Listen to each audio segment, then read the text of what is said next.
Hello, friend. It's good to have you here again.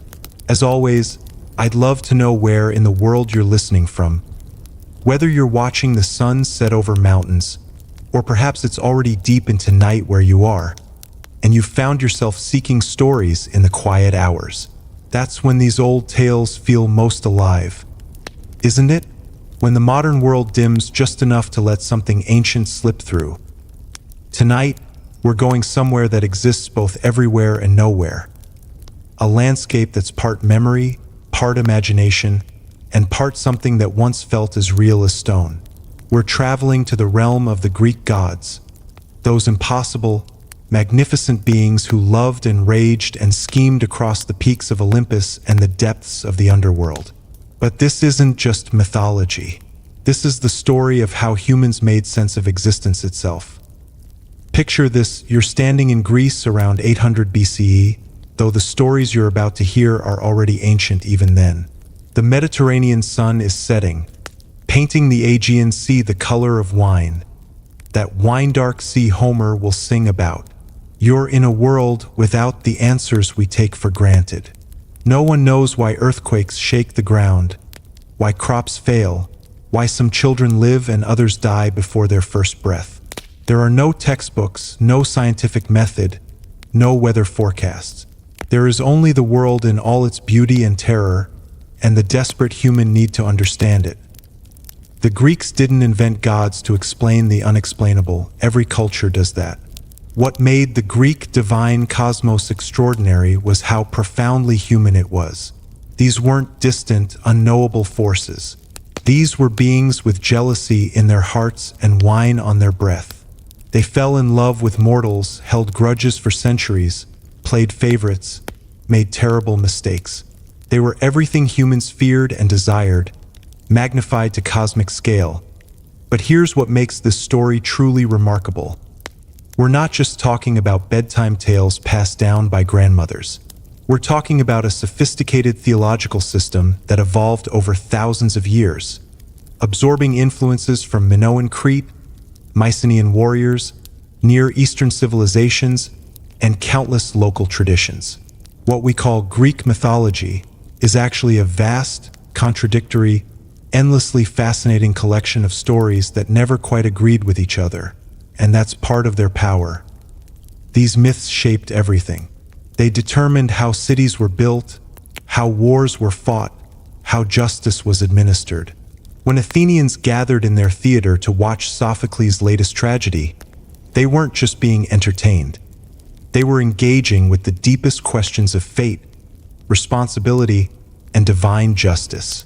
When Spartan warriors marched to battle, they carried the certainty that Ares walked among them. When a merchant set sail, he poured wine into the sea for Poseidon, because the gods were as present as the wind. And then, here's the mystery we'll unravel. These gods who seemed eternal, who had temples in every city and names on every lip, began to fade.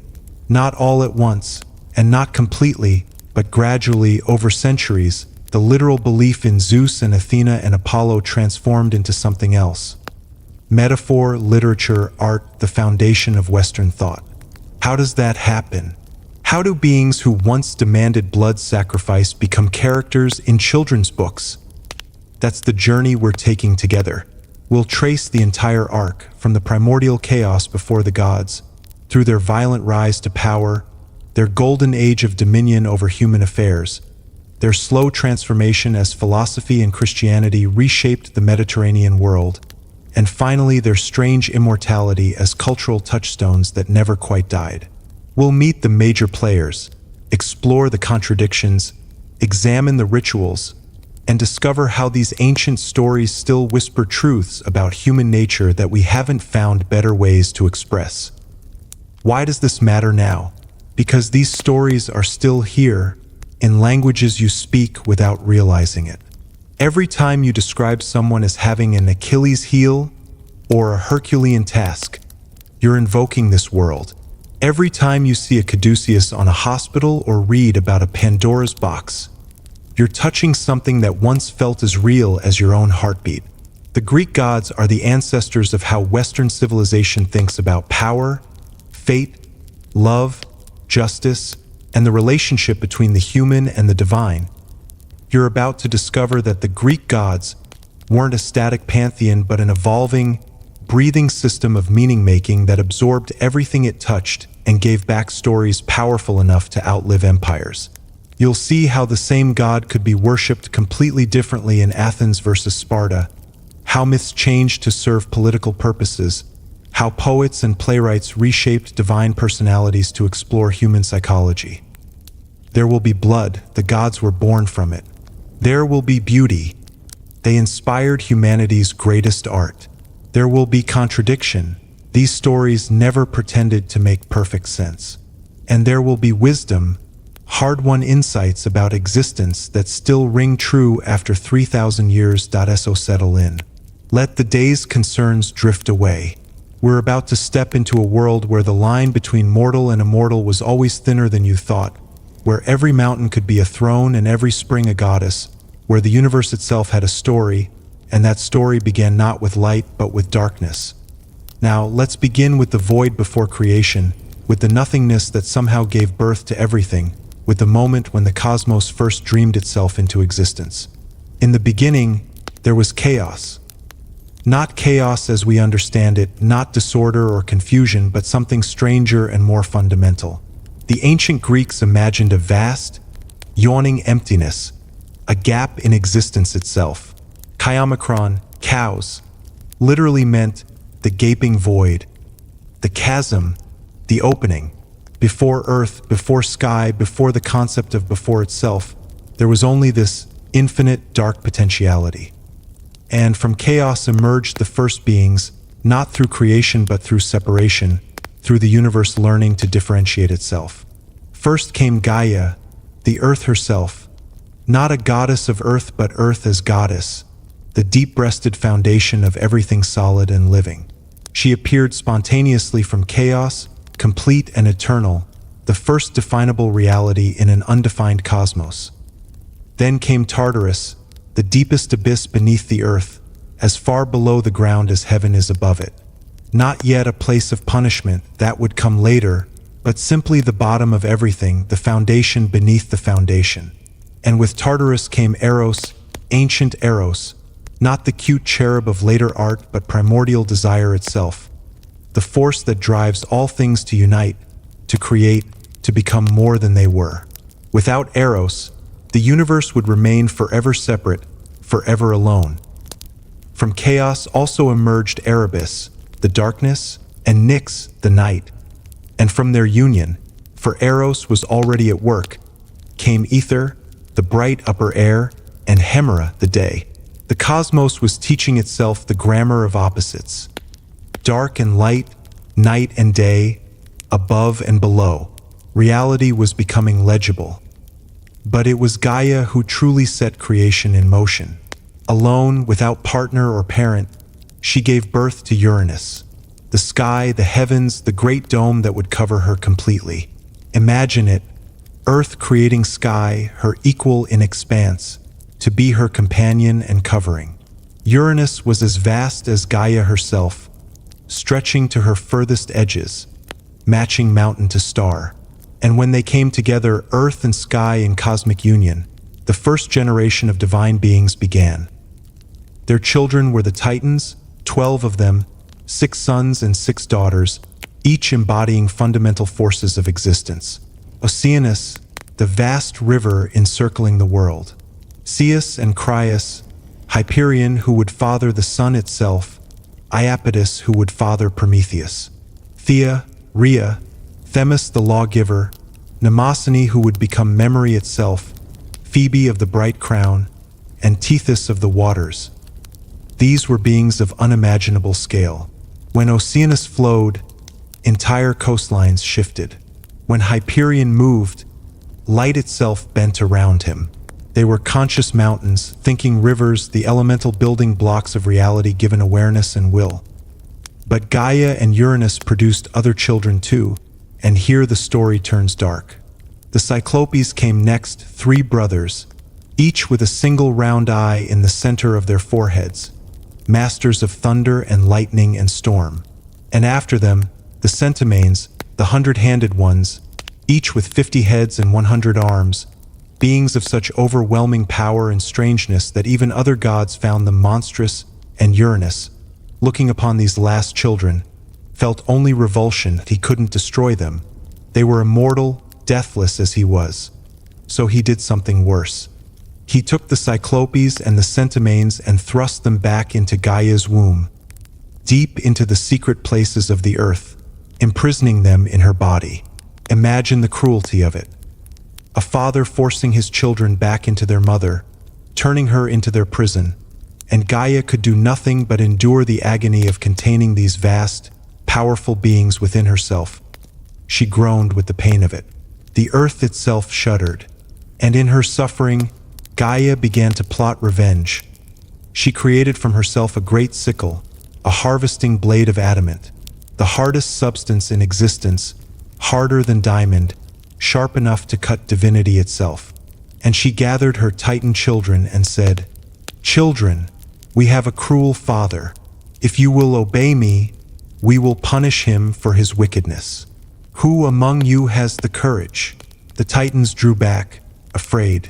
This was their father she spoke of, the sky itself. How does one strike the heavens? But the youngest, Cronus, the most terrible and ambitious of them all, stepped forward. "I will do it, mother," he said. "I will end his tyranny." So Gaia hid Cronus in ambush, armed with the adamantine sickle, and waited. When night fell and Uranus descended as always to cover Gaia completely, spreading himself over her in cosmic embrace, Cronus struck. The details of what happened next varied depending on who told the story, but the result was always the same. Cronus castrated his father with the sickle, severing Uranus's power in the most violent, irrevocable way. The blood fell upon Gaia, and from those drops sprang the Furies, the Erinyes, goddesses of vengeance with snakes in their hair and voices that drove men mad. From that same blood came the giants, enormous and powerful, and the Melii, the ash tree nymphs. But the severed parts of Uranus himself fell into the sea, and where they landed, foam spread across the waters, white and churning. And from that foam, from the mingled seed and sea, arose Aphrodite, goddess of love and beauty, born from violence and the sea, terrible and lovely in equal measure. Uranus, wounded and diminished, withdrew to the upper reaches of the cosmos, never again to approach Gaia with the intimacy he once had. The age of the Titans had begun. Cronus freed his brothers and sisters from Gaia's womb, all except the Cyclopes and Centimanes, whom he left imprisoned, fearing their power. And he took his sister Rhea as his wife, becoming king of the cosmos in his father's place. The Greeks who first shaped these stories understood something profound. Creation is violent. Order emerges from chaos through conflict, through separation, through the child overthrowing the parent. The universe begins not in harmony but in struggle, in desire and betrayal and the terrible ambition to be free.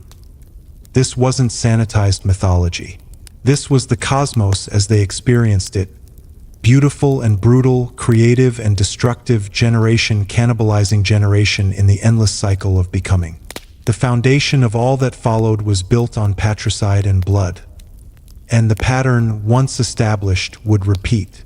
The son who overthrew his father would himself be overthrown. The wheel was already turning. The age of the Titans was, by all accounts, a golden age, at least for a while. Cronus ruled from a throne that seemed eternal, with Rhea beside him, beautiful and fertile. The Titans divided the cosmos among themselves, each taking dominion over their particular sphere of influence. Oceanus and Tethys ruled the world river and all flowing waters. Hyperion and Thea governed the heavenly lights. Ceus and Phoebe presided over the axis of heaven and prophecy. Iapetus became associated with mortality and craftsmanship. His sons would include Prometheus and Epimetheus, Atlas and Menoetius. Humanity existed in these days, though the myths never quite agreed on how they came to be. Some said they emerged from the earth itself, sprung from Gaia like everything else. Others claimed that Prometheus, Iapetus' clever son, fashioned the first humans from clay and water, breathing life into sculptures that became flesh. What everyone agreed on was that these first humans lived differently than we do now. They didn't work. The earth gave freely, grain grew without planting, vines produced wine without cultivation, honey dripped from oak trees. Humanity wandered in a state of innocent abundance, free from toil, free from knowledge of death, free from the burden of consciousness that would later define them. They lived, according to Hesiod, like gods, with carefree hearts, remote from toil and misery. This was the age ruled by Cronus, whom the Romans would later call Saturn, the time of Saturnalia, when all things were held in common and plenty was universal. But there was something static about this paradise, something unevolving. Humanity remained essentially animals, comfortable but unconscious. The Titans maintained order through sheer dominance, through the weight of their presence. Cronus himself was not the monster he would become in later retellings. Not yet. He was powerful, conservative, determined to maintain the order he had established.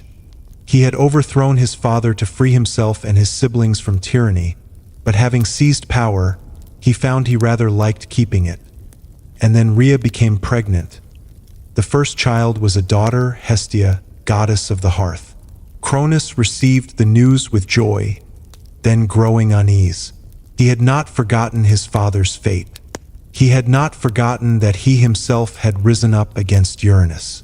Prophecy whispered in his mind, perhaps from Gaia herself, perhaps from his own paranoia, that he would be overthrown by his own son, just as he had overthrown his father.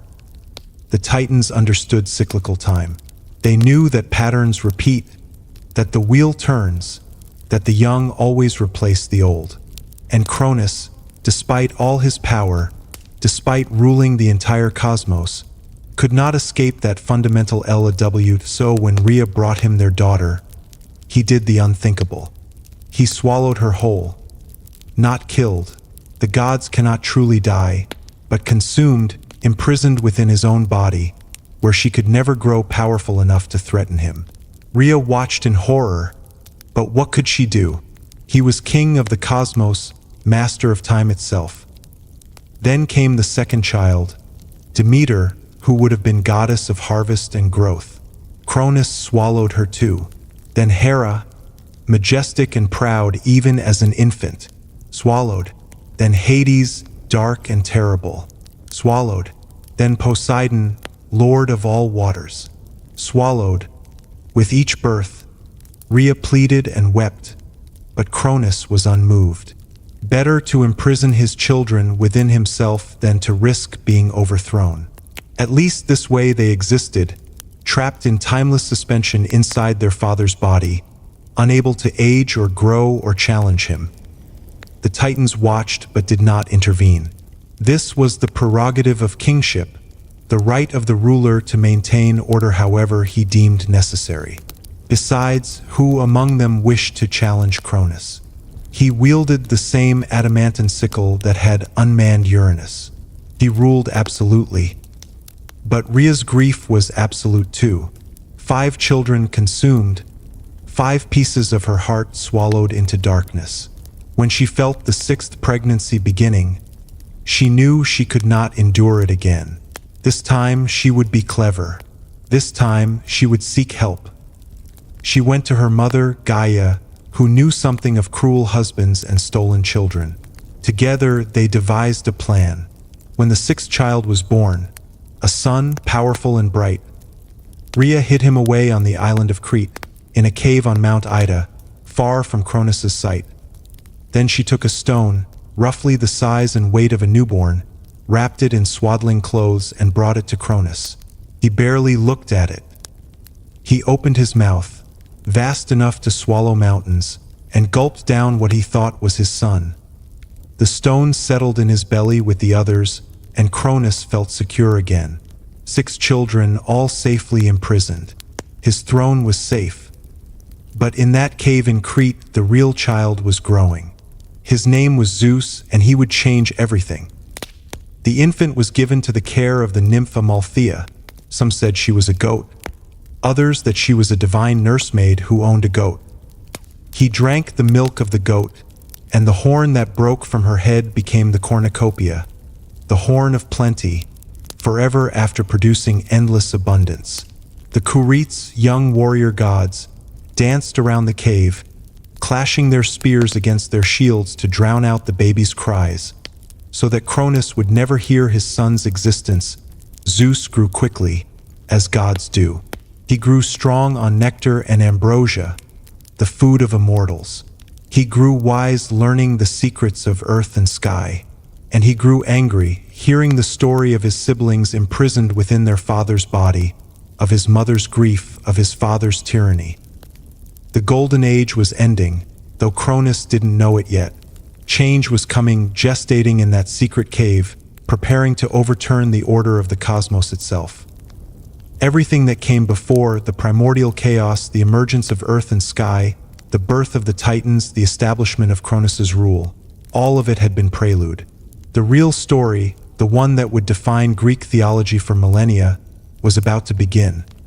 And it would begin, as these stories always do, with a son challenging his father, with violence and cunning and the inexorable march of time that Cronus himself supposedly ruled but could never actually control. The wheel was turning. The Titans' age of dominance was nearly over. Zeus was coming. Zeus emerged from that Cretan cave not as a child, but as a weapon. He had been raised in secret, nurtured on divine food, trained in the arts of war and cunning by beings who knew what was at stake.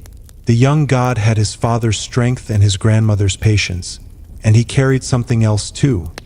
A burning certainty that the cosmos could be ordered differently, ruled better, made more just than the tyranny Cronus had established. But first, he needed allies. And his first allies were still trapped inside their father's body.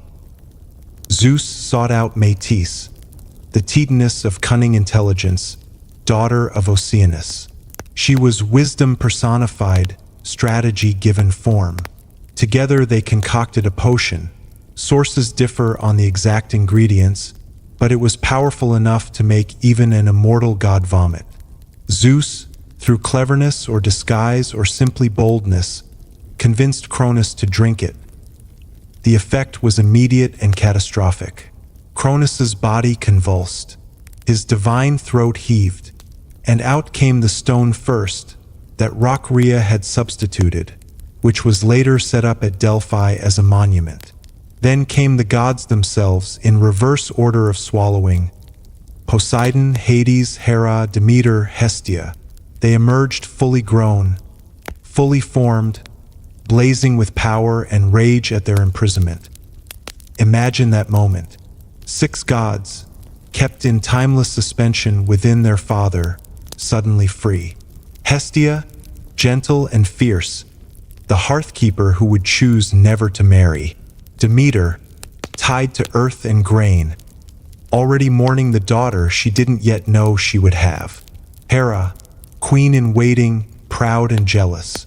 Hades, who already seemed most comfortable with darkness and endings.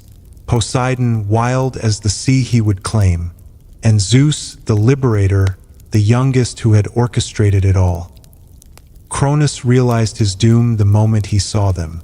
The prophecy he had tried so desperately to avoid had come to pass. His children stood before him, and they were terrible in their fury. What followed was war. Not skirmishes or battles, but capital W war, the Titanomachy, the clash that would determine who ruled the cosmos. It lasted 10 years. Zeus and his siblings made Mount Olympus their stronghold, that great peak in northern Greece that pierced the clouds and touched the realm of ether. Cronus rallied most of the Titans to his side, and they fortified Mount Othrys. The younger gods had youth and righteous anger. The Titans had experience and sheer overwhelming power. The earth shook constantly. Oceanus's waters rose and fell in impossible tides. Hyperion's light burned with the intensity of 1,000 suns. The war was so violent that it threatened to tear reality itself apart, to return the cosmos to that primordial chaos from which it had emerged. For a decade, Neither side could gain the advantage. Zeus hurled lightning. We'll get to where he acquired that weapon in a moment. And Cronus struck back with the power of time itself, slowing and speeding the hours until days passed in heartbeats or moments stretched into years. The fighting was cosmic in scale, reshaping mountains, creating seas, scarring the earth with wounds that would never fully heal. Zeus realized he needed more allies, more power. And he remembered the prisoners that even Cronus had feared. That he descended into Tartarus, into that deepest abyss, and found the Cyclopes, Brontes, Steripes, and Argesh, still chained where Uranus had imprisoned them and Cronus had left them. Zeus broke their chains. In gratitude, these master craftsmen forged weapons for the younger gods. For Zeus, the thunderbolt lightning made solid, the ultimate weapon. For Poseidon, the trident, which could shatter mountains and calm or raise seas. For Hades, a helm of darkness that rendered its wearer invisible. Then Zeus descended even deeper and freed the Centimanes, the hundred-handed ones, Cottus, Briareus, and Gyges. These beings were violence personified. Each could hurl 100 boulders simultaneously, could fight with the force of a landslide. They had been imprisoned so long that, when they emerged, their rage was apocalyptic. The tide of war shifted, with the hundred-handed ones hurling mountain-sized rocks, with Zeus wielding lightning that could pierce divine flesh, with Poseidon commanding earthquakes and Hades moving unseen to strike. The Titans began to fall. Not die, they couldn't die, but they could be defeated, imprisoned, cast down. One by one, the Titans were beaten. The deciding battle took place on a plane that no longer exists, torn apart by the violence of gods in conflict. Thunder split the sky continuously. The sea rose to swallow armies. The earth cracked open to reveal Tartarus below. The hundred-handed ones threw mountains like stones. And Zeus, blazing with power, struck Cronus down. The defeated Titans were cast into Tartarus, that prison beneath the earth, with the hundred-handed ones set as eternal guards. Cronus himself was bound in chains that could never break. The age of the Titans was over. But not all Titans fought against Zeus. Oceanus, wise and ancient, remained neutral, earning the right to keep his realm. Prometheus and Epimetheus, sons of Iapetus, sided with Zeus, buying themselves freedom.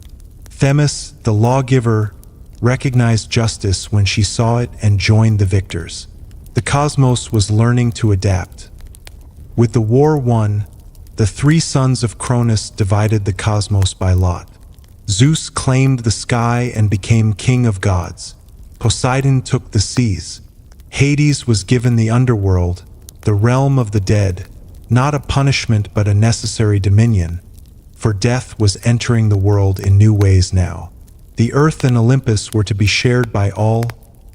Zeus established his court on Olympus, building palaces of eternal marble, creating the home of the gods that would stand for millennia. He took Metis, the Titaness who had helped him overthrow his father, as his first wife, or perhaps first consort, for the distinctions were never entirely clear. She became pregnant, carrying what would be his first child. But then came another prophecy, another warning.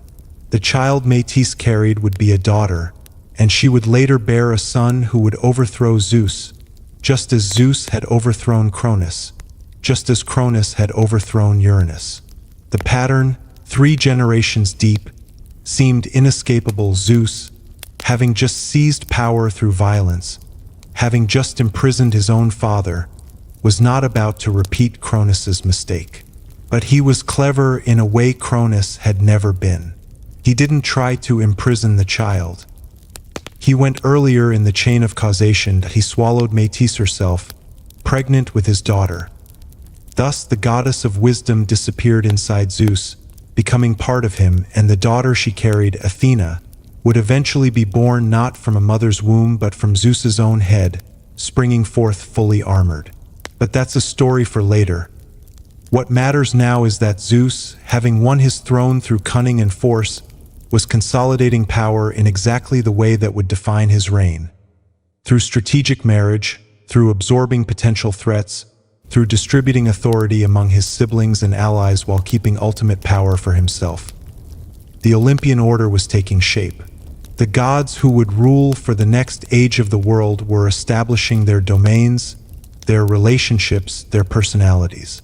And humanity, watching from below, was about to discover that these new gods were very different from the distant titans who had ruled before. The Golden Age was truly over. The age of gods who walked among mortals, who loved and punished and inspired them, who were terrifyingly, wonderfully human in their passions. That age was beginning, and it would be glorious and terrible in equal measure. The early reign of Zeus transformed how divinity touched the world. Under the Titans, the gods had been more like forces of nature, vast, impersonal, operating on scales that made individual human lives essentially invisible. Oceanus didn't notice a drowning sailor any more than the ocean notices a single drop of water. Hyperion's light shone without preference or attention. The Titans maintained cosmic order through their mere existence, not through active engagement with the creatures who lived under their dominion. But the Olympians were different, dangerously, wonderfully different. Zeus established his court on Olympus with a personality-driven hierarchy that the Greeks would model their own politics and family structures on for centuries. Each god received a distinct domain, yes, but more importantly, each developed a distinct character, complete with preferences, hatreds, loves, and the kind of petty jealousies that made them feel less like abstract principles and more like powerful, immortal people. The roster of Olympians solidified during this flourishing period, though different cities sometimes disagreed about exactly who counted among the 12 major gods. Zeus himself, obviously king and god of sky, weather, law, and order. Hera became his wife, his official wife, his queen goddess of marriage and family, despite, or perhaps because of, the spectacular dysfunction of her own marriage. Poseidon ruled the seas from his underwater palace, commanding not just water but earthquakes and horses. Hades kept the underworld, rarely mentioned in the same breath as the Olympians because he so rarely left his dark realm, but essential nonetheless. Demeter governed grain and harvest, the cycles of planting and reaping that kept humanity fed.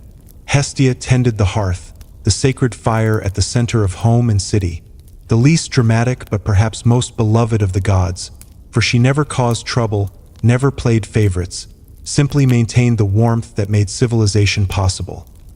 Then came the children of Zeus, each born in increasingly improbable ways, each bringing new dimensions to divine power. Athena arrived first, bursting from Zeus's head fully grown and armored, shouting a war cry that shook Olympus. She was wisdom, strategy, just warfare, crafts, the intellectual complement to Ares's mindless violence. Cities would fight for the honor of claiming her as their patron. Apollo and Artemis were twins, born to the Titaness Leto on the floating island of Delos after Hera's jealousy forced Leto to wander the earth in labor, rejected by every land that feared the queen of God's wrath. Apollo became the god of light, music, poetry, prophecy, healing, and plague, one of the most complex and powerful gods, simultaneously the most civilized and most terrifying. Artemis claimed the wilderness, the hunt, virginity, childbirth, paradoxes made divine, the maiden who helped women in labor, the hunter who protected young animals. Ares, god of war, was the biological son of Zeus and Hera, though neither seemed particularly fond of him. He represented war's bloodlust and chaos, the screaming violence that even the gods found somewhat distasteful. Yet he was necessary, for conflict was eternal. Aphrodite joined Olympus, though her origins were debated. Some said she was born from Uranus's severed genitals and sea foam, others that she was Zeus's daughter by the sea nymph Dione. Either way, she became goddess of love, beauty, and desire, wielding power that made even Zeus nervous, for no one was immune to her influence. Hephaestus, the smith god, was thrown from Olympus twice, once by Hera for being ugly, once by Zeus for taking Hera's side in an argument. He landed on the island of Lemnos, permanently injured, but became the master craftsman of the gods, forging weapons, jewelry, and automatons in his volcanic workshops. His ugliness contrasted with his wife Aphrodite's beauty, a marriage that produced endless infidelity and heartbreak. Hermes was Zeus's son by the nymph Maia, born in a cave before dawn and already stealing Apollo's cattle by sunset of his first day. He became the messenger god, guide of souls to the underworld, patron of thieves, merchants, and travelers. Anyone who crossed boundaries. Clever, quick, morally flexible, beloved for his wit. And finally Dionysus, born from Zeus's thigh after his mortal mother Semele was incinerated by Zeus's true form. He was god of wine, ecstasy, theater, liberation, and divine madness, the youngest Olympian, the most dangerous, the one who promised to dissolve all boundaries between human and divine, between civilization and wild nature. 12 major gods, give or take, depending on whether you counted Hades or Hestia or Dionysus. But surrounding them were hundreds of minor deities, nymphs, personifications, and spirits.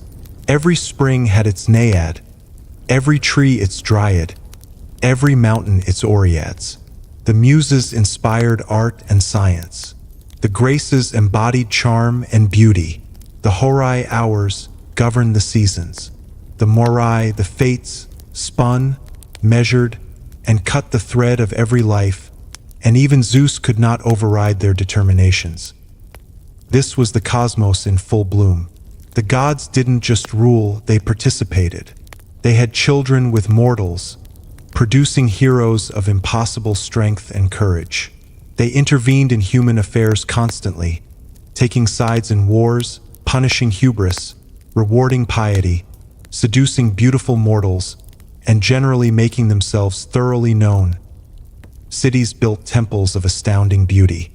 The Parthenon in Athens, dedicated to Athena, with its towering columns and massive gold and ivory statue of the goddess, was just one of thousands of sacred sites where humans tried to honor and appease their gods. Delphi became the center of prophecy, where Apollo's oracle spoke in cryptic truths. Olympia hosted games every 4 years in Zeus's honor, drawing athletes from across the Greek world. The rituals were elaborate and essential. Animal sacrifice, bulls, goats, sheep, with specific portions burned for the gods and the rest distributed among the community. Libations of wine poured before meals, before journeys, before battles. Mystery cults at Eleusis promised initiates a better afterlife through secret rituals honoring Demeter and Persephone. The gods demanded attention, and humans gave it gladly, desperately, for to anger a god was to court disaster. This was also the age of heroes, those half-divine children who straddled the mortal and immortal worlds. Heracles, strongest of all men, completed impossible labors and eventually ascended to Olympus. Perseus slew Medusa and rescued Andromeda. Theseus killed the Minotaur and became Athens' greatest king. Jason sought the Golden Fleece. Achilles blazed bright and brief at Troy. These heroes were the gods' direct intervention in human history, proof of divine presence. The Trojan War itself, whether historical or mythical, became the defining narrative of this age.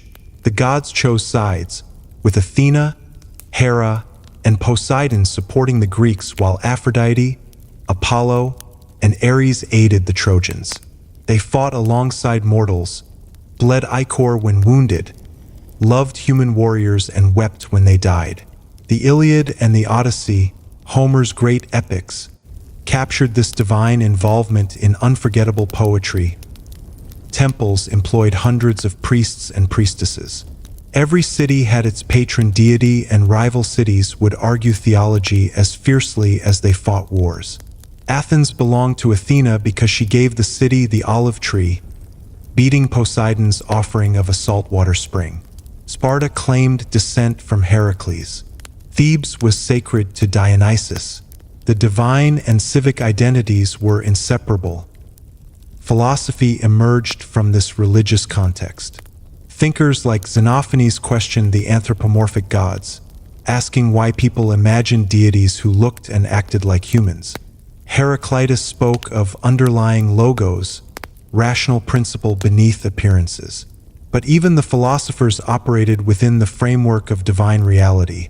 They weren't denying the god's existence, but questioning the nature of the divine. Theater became a sacred act. Plays were performed during religious festivals honoring Dionysus.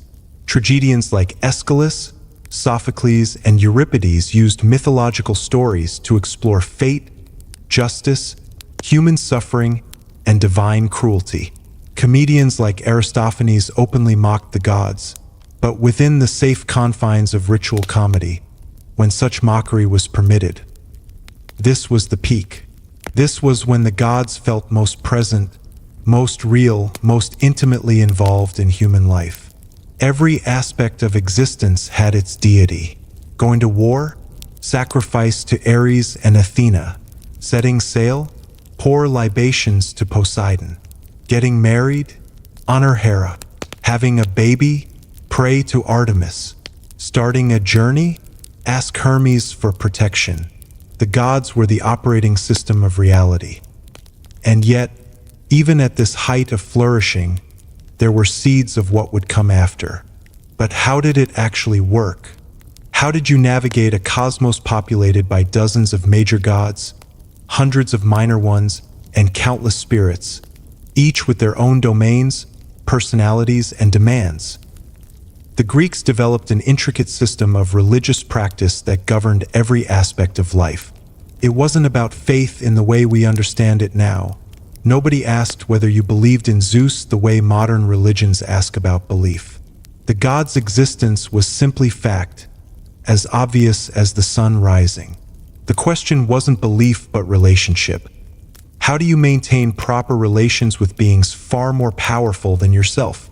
The foundation was the temple, but not in the way you might imagine.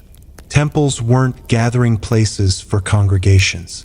They were literally the god's house, their dwelling place on earth. The massive statue inside, often gold and ivory, towering stories high, wasn't just art.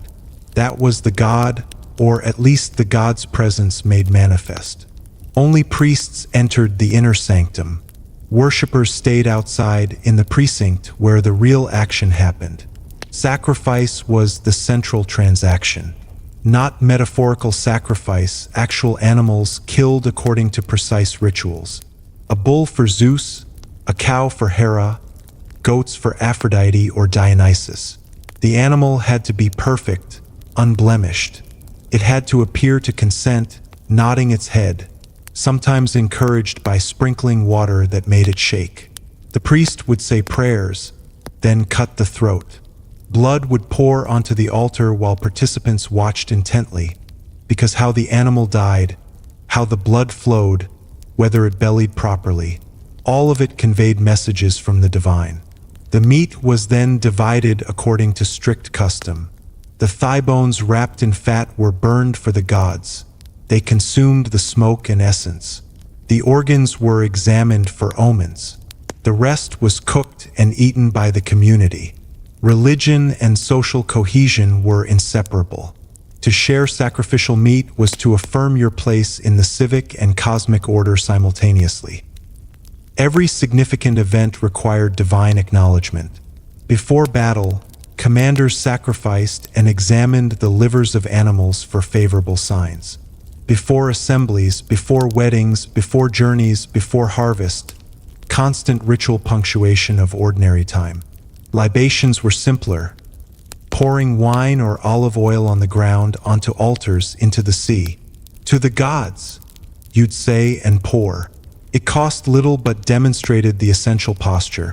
Humans received everything from the gods and owed them constant acknowledgement. Oracles provided a direct communication channel, though the messages were notoriously tricky.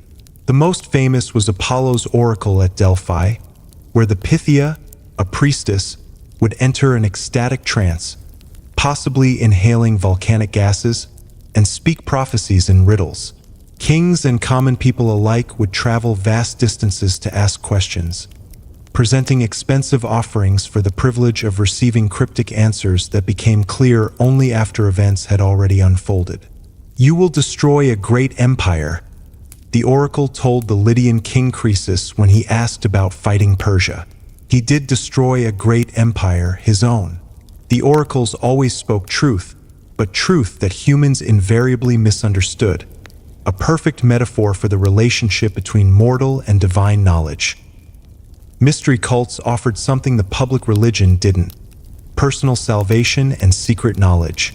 The Eleusinian mysteries, honoring Demeter and Persephone, promised initiates a better afterlife through secret rituals that participants were forbidden to reveal on pain of death. Thousands were initiated over centuries, yet the core secrets were kept. We still don't know exactly what happened in those ceremonies, only that participants emerged transformed, certain they had encountered something that made death less terrifying. The religious calendar structured the year. Athens alone celebrated over 120 festival days annually.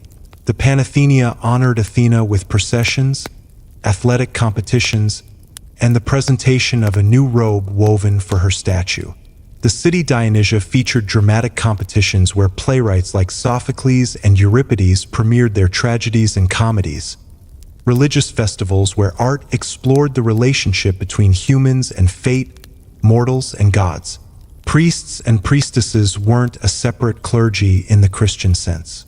Many priesthoods were civic positions, elected or hereditary, held by ordinary citizens for set terms. Being a priest of Poseidon didn't mean dedicating your life to religious service. It meant you had responsibilities for certain rituals and festivals, maintained the temple, and oversaw sacrifices. You still had your regular life, your farm or business or political career. Home worship was equally essential.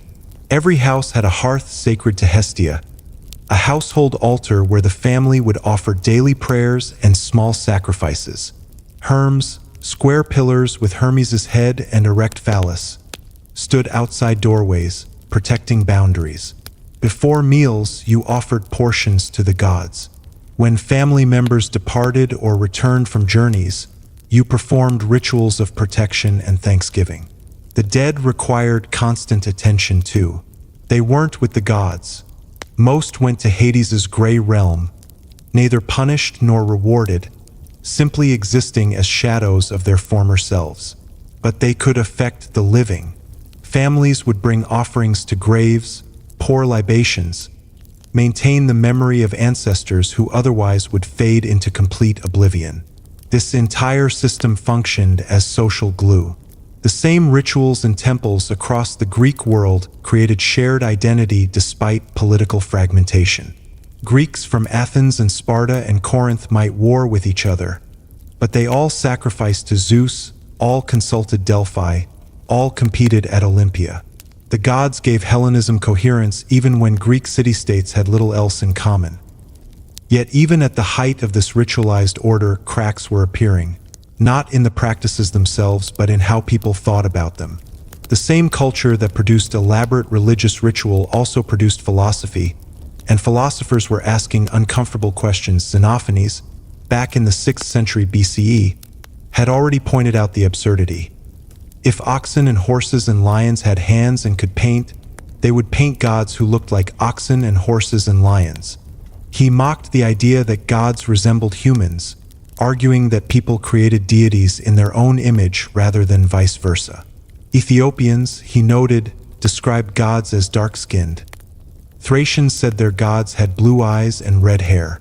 Wasn't it obvious that humans were projecting their own characteristics onto the divine? Worse, Xenophanes attacked the moral content of the myths. Homer and Hesiod attributed everything that is shameful and disgraceful among humans, theft, adultery, and mutual deception, to the gods. How could beings who committed rape, murdered their children, and engaged in endless petty feuds possibly be worthy of worship? If gods existed, Xenophanes argued, they must be morally superior to humans, unchanging, perfect, not superpowered versions of ourselves with all our flaws magnified. These critiques planted seeds that would grow. Plato, 2 centuries later, built on Xenophanes' foundation. In the Republic, he argued that the traditional myths should be censored because they taught terrible lessons, that gods could be bribed with sacrifices, that they caused evil, that they were fickle and changeable. True divinity for Plato was perfect, unchanging, purely good. The gods of Homer couldn't possibly be real in that sense.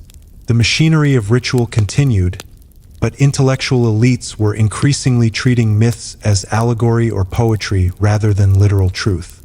The system worked, held society together, provided meaning and structure. But the absolute certainty was eroding, being replaced by something more philosophical, more abstract, less immediately present. The gods still received their sacrifices. The festivals still drew crowds.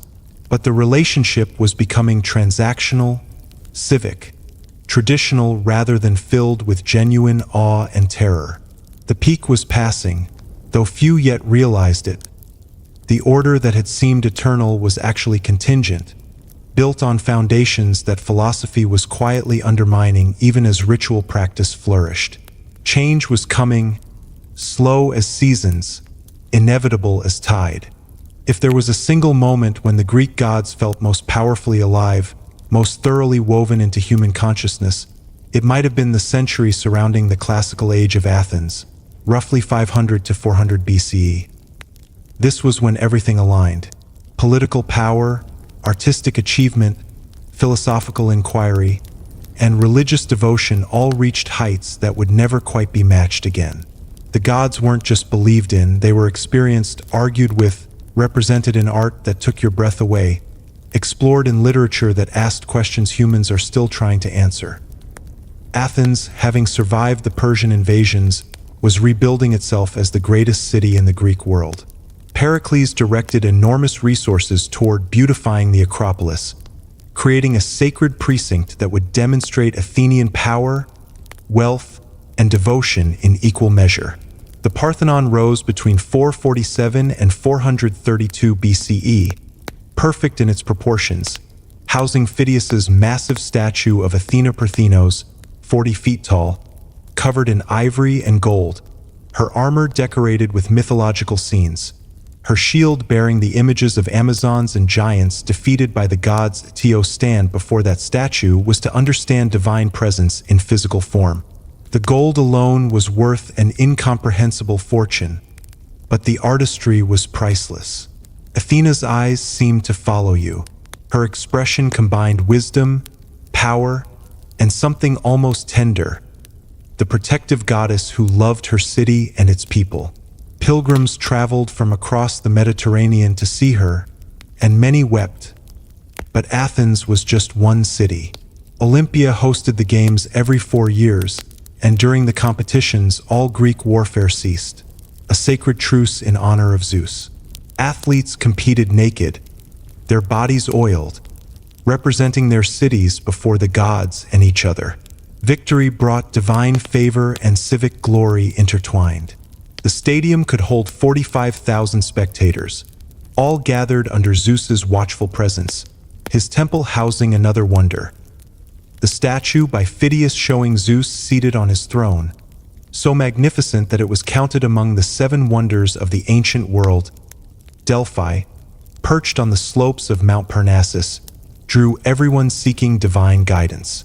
The sacred way leading to Apollo's temple was lined with treasuries built by different cities, each trying to outdo the others in demonstrating piety and wealth. The oracle's prophecies shaped political decisions across the Greek world. Know thyself and nothing in excess were inscribed on the temple, Apollo's wisdom distilled to essential truths. This was also the age when drama reached its pinnacle.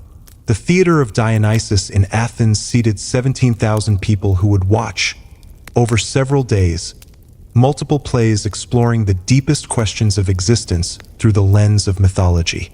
Aeschylus's Orestia trilogy wrestled with the transition from blood vengeance to civic justice, showing the Furies, those ancient goddesses of revenge, being transformed into the Eumenides, the kindly ones, protectors of Athens's new legal system. The gods themselves appeared as characters, arguing, making decisions that determined human fates.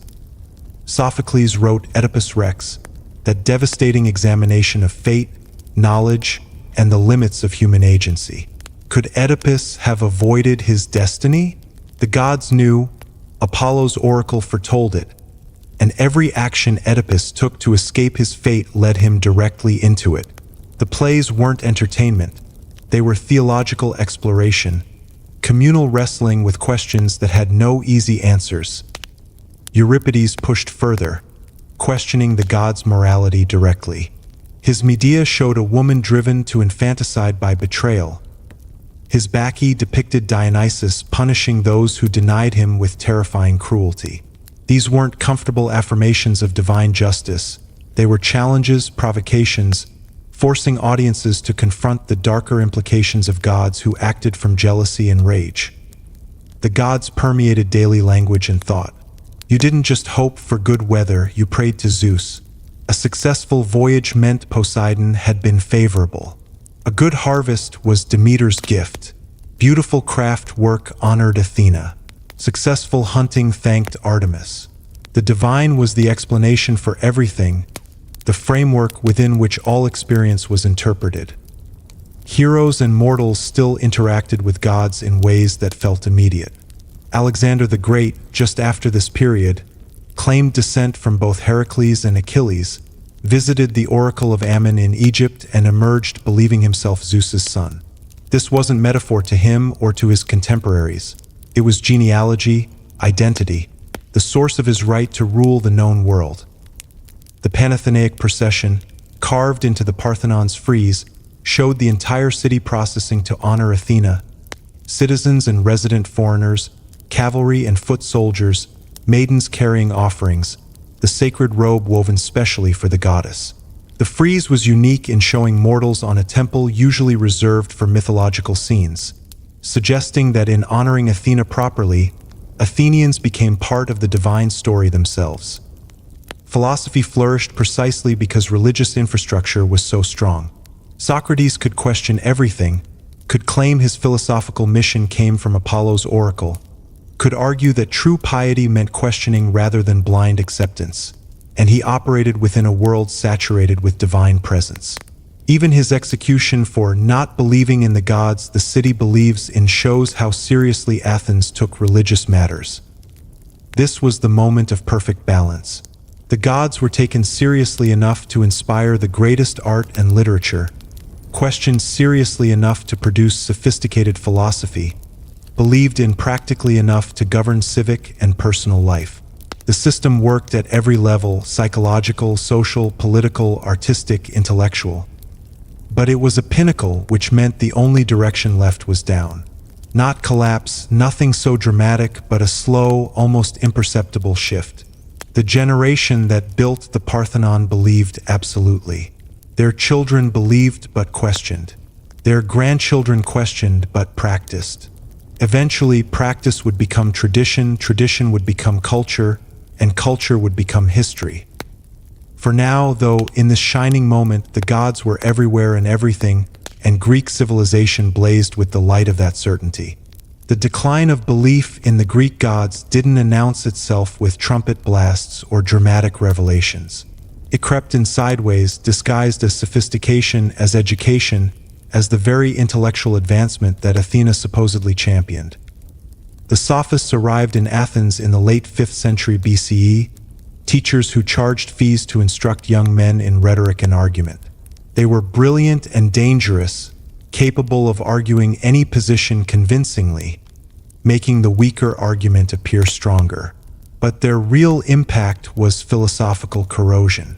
Protagoras declared that man is the measure of all things, meaning truth was relative, dependent on human perception rather than divine decree. If truth was relative, what happened to the gods? Critias, one of the 30 tyrants who briefly ruled Athens, suggested that gods were a useful invention to keep people moral through fear of divine punishment. Religion, in this view, was social control rather than cosmic reality. He probably didn't say this publicly, Athens wasn't ready for such explicit atheism, but the idea circulated among the educated. Diagoras of Melos earned the title the atheist for openly denying the god's existence.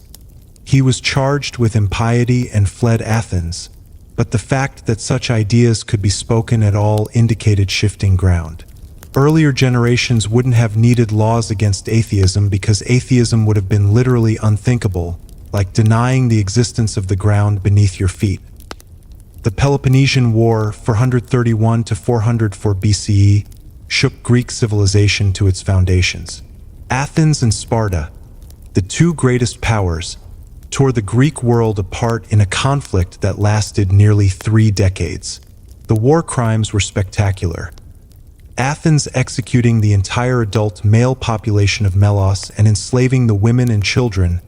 Sparta's betrayal of allies plagued devastating Athens, starvation, siege, atrocity upon atrocity. And through it all, both sides prayed to the same gods, made the same sacrifices, consulted the same oracles. Athens began the war with divine favor confirmed by prophecies. Athens ended it defeated, starving, its walls torn down. What did that say about divine justice? About the value of piety? About whether the gods cared at all? Thucydides, the great historian of the war, pointedly excluded divine causation from his analysis. He explained events through human psychology, political calculation, and power dynamics, a radically secular approach that treated gods as irrelevant to actual outcomes. Men who cultivate piety and consult oracles fare no better than those who don't, was the implicit message. If you wanted to understand why things happened, look to human nature, not Olympus. The plague that struck Athens early in the war killed perhaps a third of the population. It was indiscriminate, killing the pious and impious alike, striking down those who cared for the sick and those who fled. Thucydides noted that people stopped making offerings to the gods because it clearly made no difference. The breakdown of traditional religion during the plague presaged a broader erosion of certainty. Meanwhile, philosophy was developing alternatives to mythological thinking. Democritus proposed that everything was composed of atoms moving in the void, no gods required to explain natural phenomena, just particles and physical laws. Anaxagoras claimed the sun wasn't Helios driving his chariot, but a massive burning rock. He was prosecuted for impiety because if the sun was just a rock, what did that make all the stories about gods? Plato tried to salvage theology by completely reimagining it. His forms, eternal, unchanging, perfect, became the true reality, with the physical world just a shadow. The gods of myth couldn't possibly be the highest reality. They were too flawed, too changeable. True divinity was the form of the good, impersonal, perfect, bearing almost no resemblance to Zeus or Athena. Plato kept religious language but evacuated the gods from it, replacing personality with abstraction.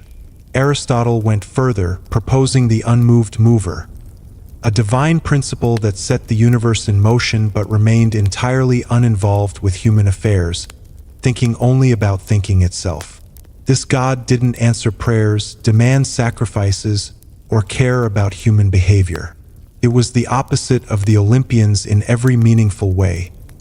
The educated classes were increasingly treating myths as allegory.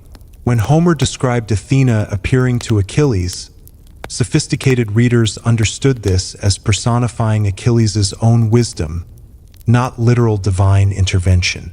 The stories became literature, psychology, cultural heritage, anything but accounts of actual events. Yet the rituals continued. Temples still received offerings. Festivals still drew crowds. The machinery of religion kept functioning even as belief was hollowing out from within. It's possible to perform all the correct actions while harboring profound private doubts. Many Athenians probably did exactly that. Sacrificed at public festivals because it was expected, because it signified civic participation, because not doing so would mark you as strange or dangerous. not because they expected Zeus to actually eat the burned thigh bones. The trial of Socrates in 399 BCE perfectly illustrated the tension. He was charged with not believing in the gods the city believes in and corrupting the youth. But Socrates claimed divine inspiration. His philosophical mission came from Apollo's oracle. He heard an inner daimon, divine voice, that guided him. He performed the expected rituals and sacrifices. By traditional measures, he was pious.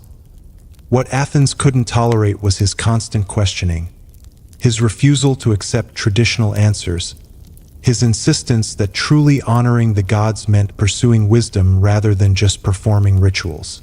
He treated philosophy as the highest form of worship, which implicitly demoted everything else.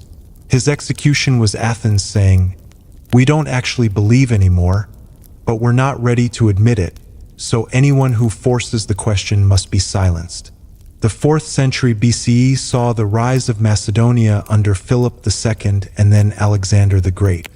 These conquerors spread Greek culture across enormous territories, but in doing so, they transformed it.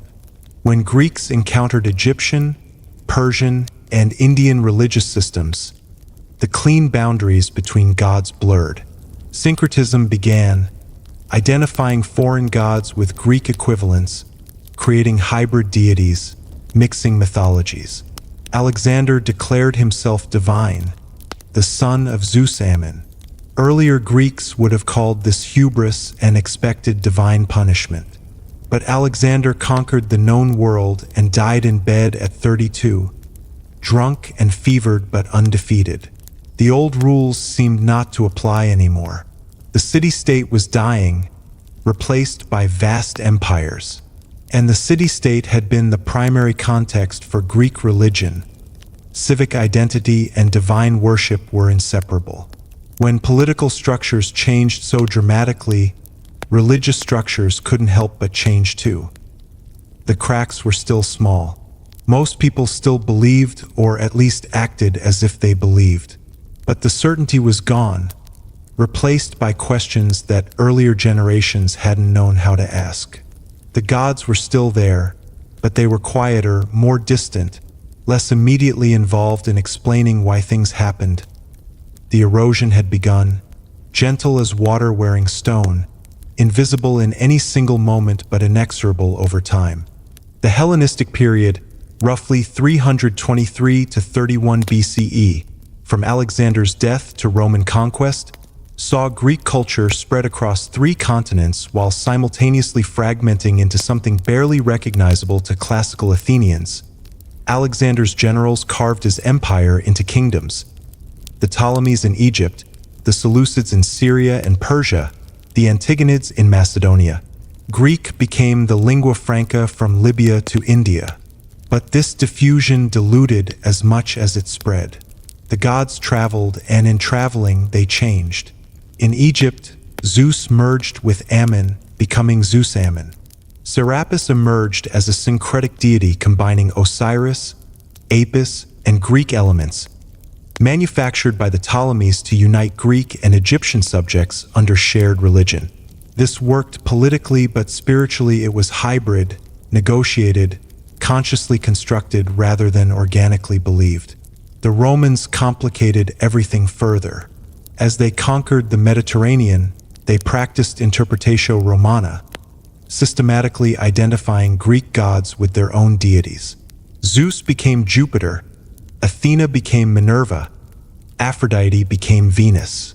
On one level, this was straightforward cultural translation. On another, it fundamentally altered the gods' characters. Roman Jupiter was more stern and state-oriented than Greek Zeus, less prone to romantic adventure, more concerned with law and political order. Roman Venus emphasized fertility and motherhood more than Greek Aphrodite's dangerous sexuality. Mars was more dignified than his Greek counterpart Ares, whom even Greeks found somewhat embarrassing. The gods were being domesticated, made respectable, aligned with imperial values rather than wild mythological narratives. This process reflected Roman pragmatism, but it hollowed out the mythology. The The stories stopped making sense when you changed the characters. If Jupiter was dignified and law-abiding, how did you explain all those myths about Zeus seducing mortal women through deception?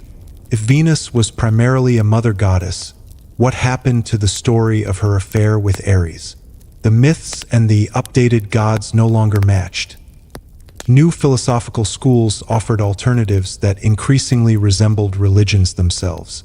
Epicureanism, founded by Epicurus, didn't deny the gods' existence but declared them utterly irrelevant. They lived in perfect bliss in the spaces between worlds, completely uninvolved in human affairs. Prayer and sacrifice were pointless. You should live virtuously to achieve tranquility, not to please deities who didn't notice you existed.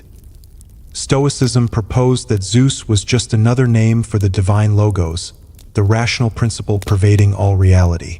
The gods were aspects of nature, not personalities. Jupiter didn't throw lightning, he was lightning, the principle of atmospheric electricity personified.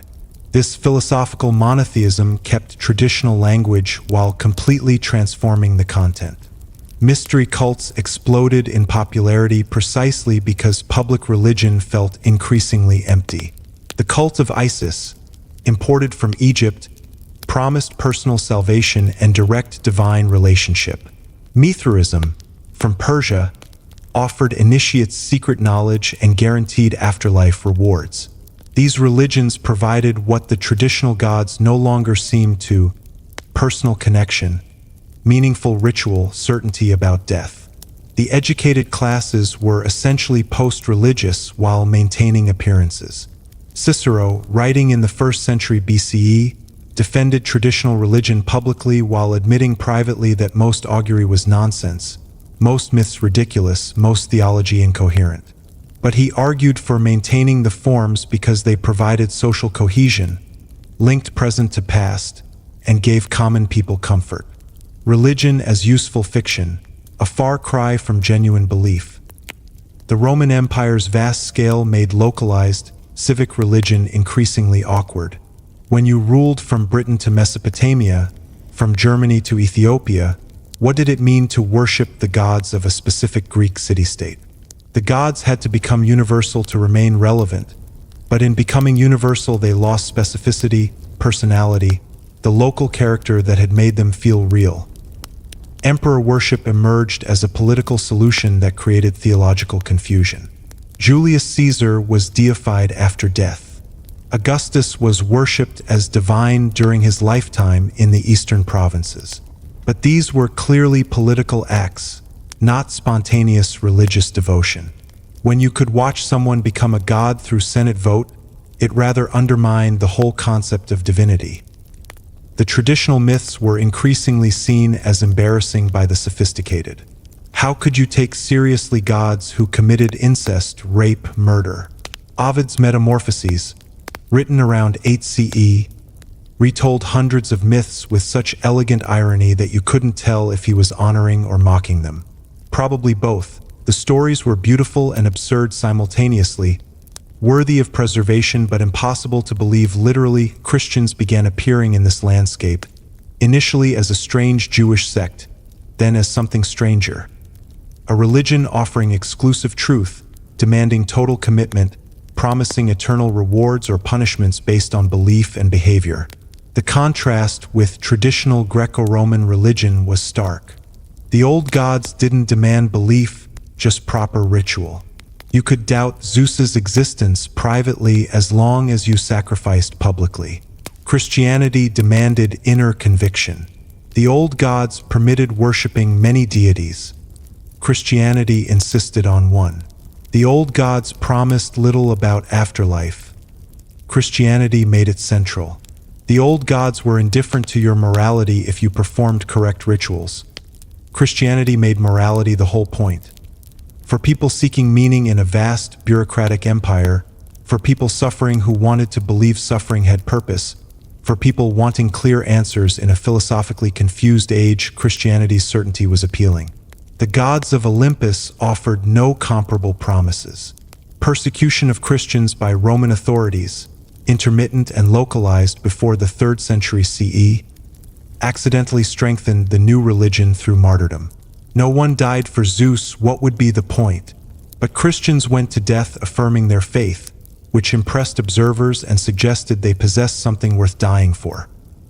Meanwhile, temples were maintained more from conservatism than devotion. Priesthoods became political appointments, ritual offices that conveyed status rather than religious authority. Sacrifices occurred on schedule, but increasingly felt like civic theater rather than cosmic communion. The unraveling wasn't dramatic. There was no moment when everyone stopped believing. It was gradual, generational, a slow replacement of genuine religiosity with cultural habit. The machinery kept running while the animating spirit leaked away, leaving behind beautiful architecture, magnificent art, wonderful stories, and an increasingly empty sense of why any of it mattered. The gods were dying, but so slowly that no single generation could quite perceive it. They were being remembered to death, preserved into irrelevance, honored into oblivion. The 4th century CE brought the avalanche. Constantine I fundamentally altered the trajectory of Western civilization when he converted to Christianity sometime around 312 CE. The story went that before the Battle of Milvian Bridge, he saw a vision of a cross in the sky with the words, "In this sign, conquer." Whether this actually happened or was later propaganda doesn't matter. Constantine believed it or said he did, and he won the battle. The Edict of Milan in 313 CE didn't make Christianity the official religion, but it legalized it and ended persecutions. For the first time, Christians could worship openly, build churches, own property, hold public office without concealing their faith. The religion that had been marginal and occasionally persecuted was now imperially favored. Constantine himself was a complex figure religiously. He wasn't baptized until his deathbed, continued using imperial cult imagery, and kept Sol Invictus, the unconquered sun, on his coinage for years. But his patronage transformed Christianity's fortunes. He funded church construction, presided over theological councils, and made Christianity fashionable among the ambitious. The traditional gods still had defenders. The Roman Senate remained largely pagan. Aristocratic families maintained ancestral cults. Mystery religions continued attracting initiates. For most of the 4th century, the empire was genuinely mixed, Christians and pagans living side by side, with regional variation in which group dominated. But the tipping point came with Theodosius I. In 380 CE, he issued the Edict of Thessalonica, making Christianity the official state religion. In 391 to 392 CE, he issued decrees banning pagan worship, closing temples, and forbidding sacrifices. The Eleusinian mysteries, which had continued for nearly 2,000 years, were shut down. The eternal flame of Hestia in the Temple of Vesta in Rome was extinguished. The Olympic Games, held every 4 years since 776 BCE, were discontinued. These weren't just symbolic acts. They represented active destruction of the infrastructure that had sustained traditional religion. Temples were closed, their wealth confiscated, their priests dismissed. Some were destroyed. Others were converted into churches. The Parthenon became a church dedicated to the Virgin Mary, Athena's home appropriated for a new goddess. Christian writers provided intellectual justification. Saint Augustine, writing City of God in the early 5th century, systematically argued that pagan gods were either demons deceiving humanity or simply non-existent, mere myths that people had foolishly believed. The old religion was reframed as superstition, in contrast to Christian truth. The gods were demoted from rulers of the cosmos to characters in stories, from beings who demanded worship to cautionary examples of human folly. The legal pressure was immense. Laws prohibited not just public pagan worship but private household rituals. Offering libations to household gods could result in prosecution. Consulting oracles, performing divination, maintaining temples, all became illegal. The Roman state, which had been built on religious pluralism and syncretism, now enforced religious uniformity with the same efficiency it had once used to collect taxes. Rural areas resisted longer than cities. Pagan originally meant rural dweller, country folk who clung to old ways while cities converted. Agricultural festivals honoring Demeter, rituals to ensure good harvests, sacrifices at rural shrines. These continued in remote areas for generations after urban temples closed, but they were increasingly marginalized, practiced in secret, stripped of public validation. The transition wasn't bloodless. Christian mobs, sometimes encouraged by bishops, destroyed temples and sacred sites. In 415 CE, the philosopher Hypatia was murdered by a Christian mob in Alexandria. She wasn't specifically pagan, but she represented the old learning, the classical tradition that Christianity was displacing. Statues of gods were defaced, beheaded, buried. Sacred groves were cut down. Ancient shrines were looted. Some pagans fought back philosophically. The Neoplatonists, Plotinus, Porphyry, Iamblichus, developed sophisticated monotheistic interpretations of traditional religion that could compete intellectually with Christianity. They argued for the one beyond being, for the divine hierarchy, for the gods as emanations of ultimate reality. But they were fighting a rearguard action, defending positions that most people had already abandoned. Emperor Julian, 361 to 363 CE, briefly attempted to restore traditional religion. Called the apostate by Christian historians, he tried to rebuild temples, restore sacrifices, and create a pagan revival. But he ruled for less than 2 years before dying in battle against Persia, and his reforms died with him. The failure demonstrated that you couldn't resurrect genuine belief through political will. The spirit had gone. Preserving the forms was futile. By 400 CE, the breaking point had passed. Christianity was demographically dominant and politically unassailable. The next generation grew up without memory of functioning pagan temples, without experiencing the gods as living presences. What had been religion became history, mythology, cultural reference. The philosopher Damascus, one of the last Neoplatonists, described his despair watching the temples close, seeing the philosophical schools shut down. In 529 CE, Emperor Justinian closed the Platonic Academy in Athens. It had operated for 900 years since Plato founded it. The continuous intellectual tradition linking back to classical Greece was severed. The old gods didn't disappear immediately from consciousness. They were too embedded in language, literature, art, and thought. But they underwent fundamental transformation.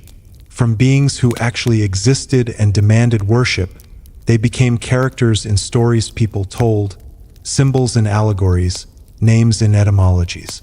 Zeus didn't rule thunderstorms. He was a mythological figure ancient people had wrongly believed ruled thunderstorms. The breaking point wasn't when people stopped practicing the old religion. That happened gradually under legal pressure across generations. The breaking point was when the last generation who remembered genuine belief died, and everyone remaining had only known the gods as myths. That transition probably occurred sometime in the 5th or 6th century CE, varying by region. In remote areas, folk practices blended old and new. Saints absorbed functions previously held by gods. Saint Elijah took over weather from Zeus. The Virgin Mary assumed roles of Demeter and Artemis. Christian festivals coincided suspiciously with older pagan celebrations, same dates repurposed for new theology. The goddess didn't die, she just changed her name and wardrobe. But the coherent mythological cosmos, the living presence of the Olympians, the certainty that when you sacrificed to Poseidon he might actually be listening, that was gone. Broken. A chapter in human history that had closed, leaving behind ruins and stories and questions about what had been lost. The gods had finally experienced the one thing they were supposedly immune to. Not death, they were immortal, but something worse, irrelevance. When a religion dies, what survives? Not nothing. Never nothing. The Greek gods were too thoroughly embedded in Mediterranean culture to simply vanish. Instead, they underwent metamorphosis, transforming from objects of worship into objects of study, from present reality into fascinating past. The myths themselves survived most completely. Manuscripts of Homer's Iliad and Odyssey were copied and recopied in monasteries by Christian monks who recognized their literary value even while rejecting their theology. Hesiod's Theogony preserved the genealogies of gods who no longer received prayers. Ovid's Metamorphoses became a medieval bestseller, read allegorically as moral instruction rather than religious text. Greek tragedies survived: Aeschylus, Sophocles, Euripides, though only a fraction of what was originally written. These plays remained powerful because they explored universal themes: fate and free will, justice and revenge, love and duty, pride and its consequences. You didn't need to believe in the gods to find Oedipus Rex devastating or Medea horrifying. The visual arts preserved divine images across the former empire.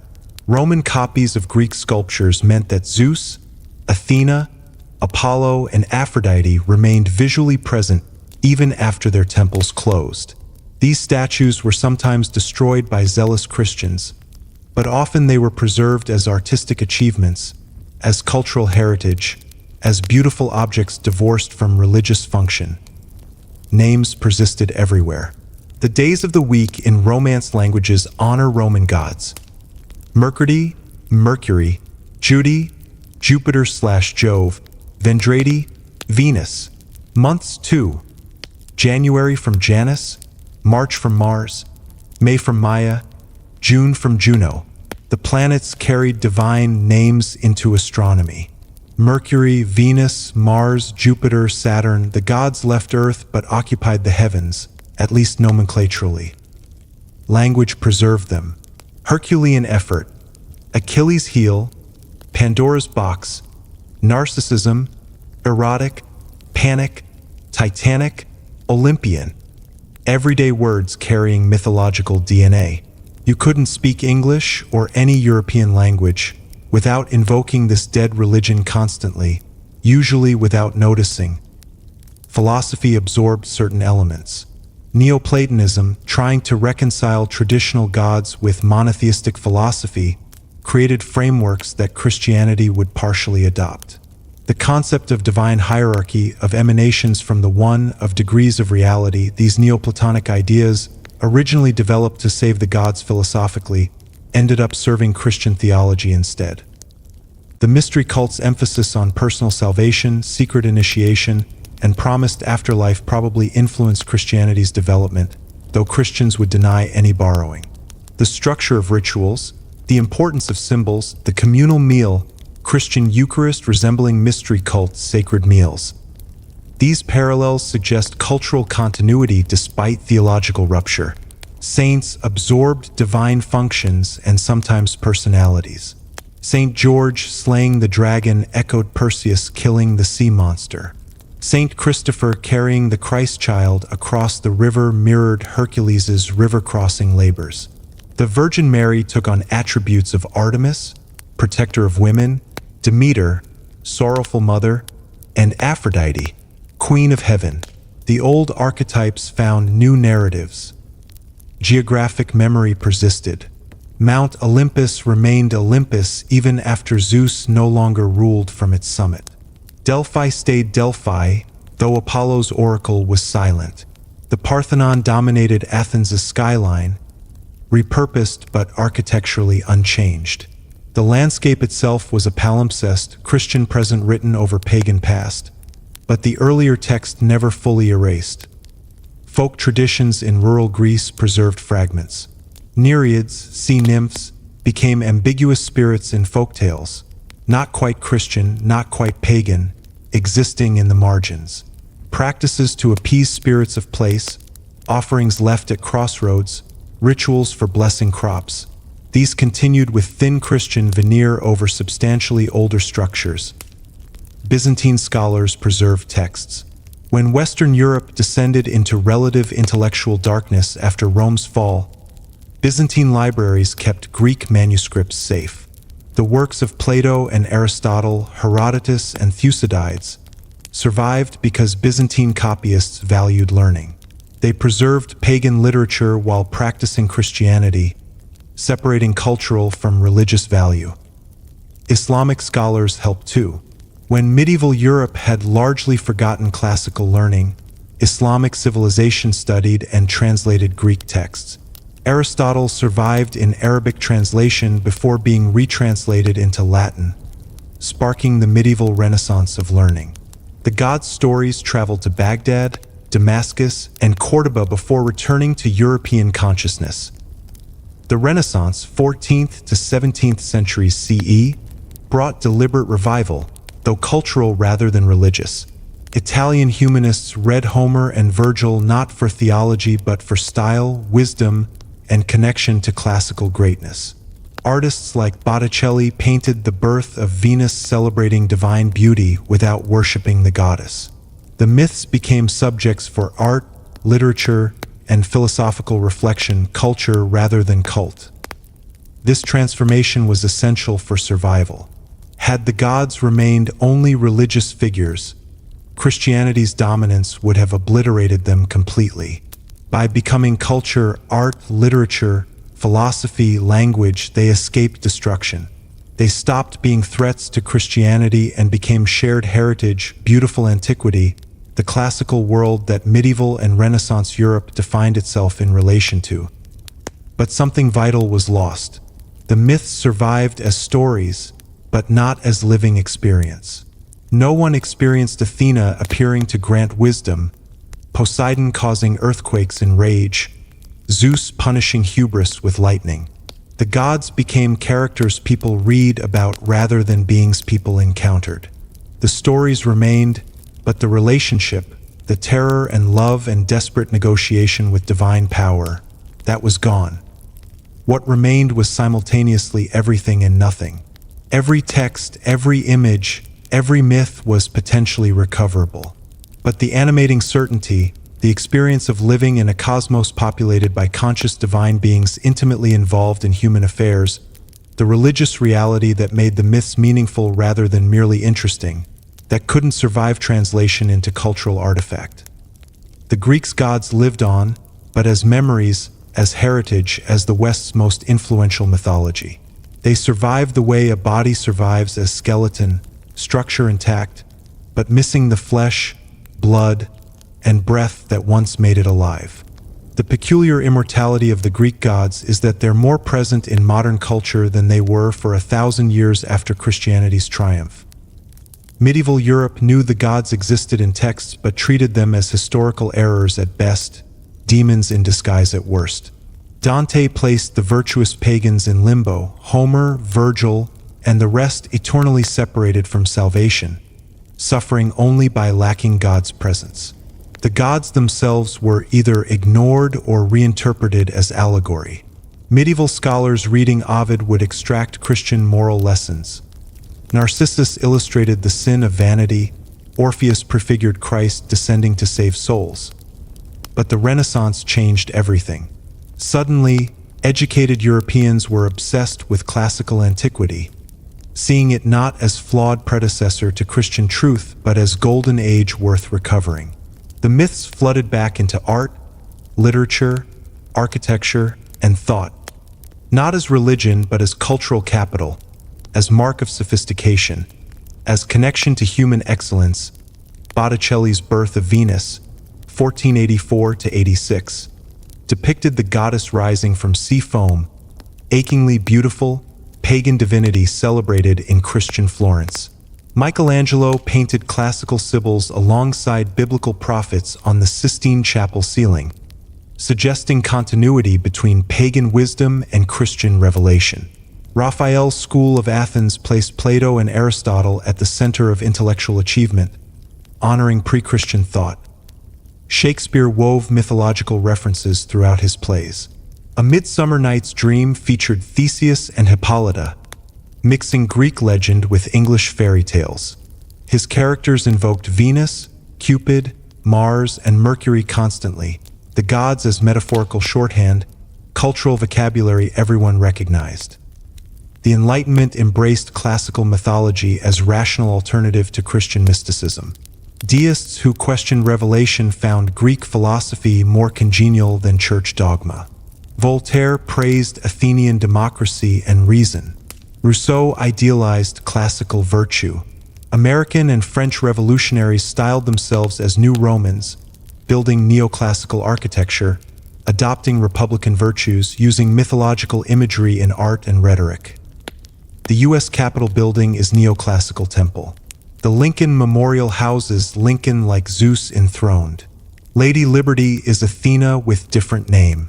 The very concept of Western democracy traces ideological lineage through Rome to Athens, to the polis where citizens gathered to debate under God's watchful eyes. 19th century Romanticism fell in love with Greek tragedy and grandeur. Keats wrote Ode on a Grecian Urn, finding eternal beauty in frozen mythological scenes. Shelley's Prometheus Unbound reimagined the Titan as revolutionary hero. Byron died fighting for Greek independence, seeing modern Greeks as inheritors of classical glory. Psychology absorbed the myths. Freud named the Oedipus complex after Sophocles' tragic hero. The son's unconscious desire for mother and rivalry with father became foundational to psychoanalytic theory. Jung proposed archetypes, suggesting the gods represented universal patterns in the collective unconscious. Zeus was the father archetype, Athena the wise woman, Aphrodite the lover. The gods became psychology, internal realities rather than external beings. Literature couldn't escape them. James Joyce's Ulysses retold the Odyssey in 1904 Dublin. T.S. Eliot filled the wasteland with classical allusions. Countless novels retold myths from new perspectives. Madeline Miller's Circe, Margaret Atwood's Penelopiad, Rick Riordan's Percy Jackson series introducing Greek gods to young readers as still active beings managing modern world. Film and television embraced mythological narratives. Clash of the Titans, Troy, 300, Wonder Woman, the gods and heroes sold tickets. Disney's Hercules introduced children to very sanitized mythology. Streaming series like Cows reimagined gods in contemporary settings. The visual medium brought myths alive in ways text couldn't, creating definitive images of gods for millions who'd never read Homer. Video games made you interact with myths. God of War let players fight Greek gods directly, Zeus, Poseidon, Hades as boss battles. Hades turned the underworld into roguelike dungeon, with gods as NPCs offering power-ups. Assassin's Creed Odyssey recreated ancient Greece in playable detail. The myths became not just stories but environments, experiences, interactive encounters. Academic study preserved and expanded knowledge. Classical philology, archaeology, and ancient history departments at universities worldwide studied Greek religion professionally. Discoveries continued: the Antikythera mechanism, Minoan frescoes, Mycenaean tablets. Each finding refined understanding of how ancient Greeks actually believed and practiced. Modern paganism attempted revival. Hellenism emerged as new religious movement, with practitioners claiming to worship Olympian gods authentically. Small groups performed rituals, built altars, made offerings, trying to resurrect relationship with deities who'd been dormant for centuries. Whether this constitutes genuine continuity or imaginative recreation is debated, but it demonstrates the gods' enduring appeal. The myths provided narrative templates Western culture returned to constantly. The hero's journey, ordinary person called to adventure, facing trials, transformed by ordeal, derives from Greek heroes' stories. Prometheus defying gods to help humanity became template for noble rebellion. Pandora's box illustrated unintended consequences. Sisyphus represented meaningless labor. The archetypes were so foundational that you couldn't tell certain kinds of stories without invoking them. Science kept the names alive. Elements, astronomical bodies, medical terminology, biological classification. Greek mythology permeated technical vocabulary. The Jovian planets, venereal disease, martial arts, the Achilles tendon, everyday technical language carrying mythological freight. When the Western Roman Empire fell, much of Greek literacy faded in the Latin West, but the stories of the gods never vanished. They went dormant, waiting in manuscripts, ruins, and whispered references to be rediscovered. Monasteries in Byzantium preserved Homer, Hesiod, the tragedians, and philosophers, copying texts across centuries, even though the monks themselves no longer believed in Zeus or Athena as living gods. Greek religion had died, but Greek literature had become part of Christian learning, studied for language and rhetoric rather than worship. The physical remnants of this world lay scattered around the Mediterranean. Ruined temples half buried by time, broken statues, inscriptions in unfamiliar scripts, fragments of frescoes showing gods no one prayed to anymore. Travelers in the Middle Ages reported marvels but lacked the framework to truly understand what they were seeing. A colossal statue might be called a giant or an idol, a temple described as mere ancient building. The stories that once animated these stones were largely forgotten. Then the Renaissance changed the temperature of European memory. Humanists in Italy began hunting old manuscripts, searching monastic libraries, buying texts from Greek-speaking scholars fleeing the fall of Constantinople in 1453. Suddenly, Plato, Sophocles, and Plutarch were back on desks in Florence and Rome. Artists studied ancient statues not as pagan objects but as models of ideal beauty. The gods returned first as aesthetic ideals, Apollo as perfect male form, Venus as perfect female, long before anyone cared how they had once been worshipped. Archaeology as a discipline emerged much later in the 18th and 19th centuries. Systematic excavation at sites like Olympia, Delphi, and Knossos began to reveal just how deep the roots of Greek religion went. The discovery of Mycenaean palaces and Minoan frescoes showed that many gods had Bronze Age antecedents, with Zeus, Poseidon, and Hera appearing in linear B-tablet centuries before Homer's epics were composed. The religious system once thought of as purely classical turned out to be the latest phase of a much longer evolution. Interpreting what remained required imagination and caution. Inscriptions mentioning specific cults, like dedications to Athena Polias in Athens or Artemis Orthia in Sparta, showed how local and varied worship had been, contradicting the neat, uniform pantheon people imagined from literary sources alone. Temple layouts, altars, votive offerings, and sacrificial remains told scholars what rituals actually happened, complementing the myths that explained why they mattered. Where texts gave stories, archaeology gave practice. Modern scholars began distinguishing between myth and cult, between the stories poets told and the rituals people actually performed. The two overlapped but did not always align neatly. A god might be central in myth yet minor in local worship, or vice versa. Dionysus, once seen mainly as a wine god, emerged as a profound figure of ecstasy, theater, and boundary breaking, his cult far more complex than popular retellings suggested. Artemis appeared at once as virgin goddess of the hunt, protector of childbirth, and recipient of strange local rituals that puzzled early researchers. Interpretation evolved across the 19th and 20th centuries. Early scholars tended to read myths as primitive science or moral allegory, seeing gods as explanations for natural phenomena or as symbolic personifications of human traits. Later approaches treated myths as social charters, psychological expressions, or encoded rituals. No single lens fully captured them, which became part of the modern fascination.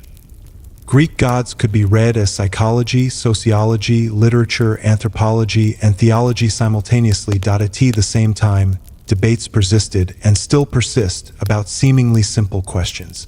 How literally did ordinary Greeks believe the myths? Did educated Athenians in the 5th century BCE truly think Zeus hurled lightning? Or did they already see such stories as metaphor? To what extent did local farmers in Arcadia or islanders in the Aegean experience the gods differently from philosophers in Athens?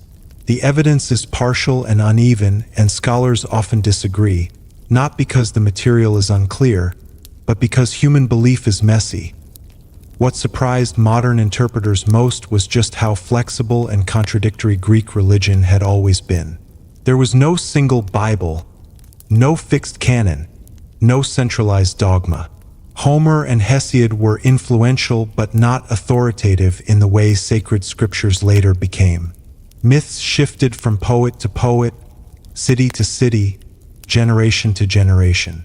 Zeus could be at once the stern guardian of oaths, the lecherous seducer of mortals, the defender of suppliants, and the symbol of rational order.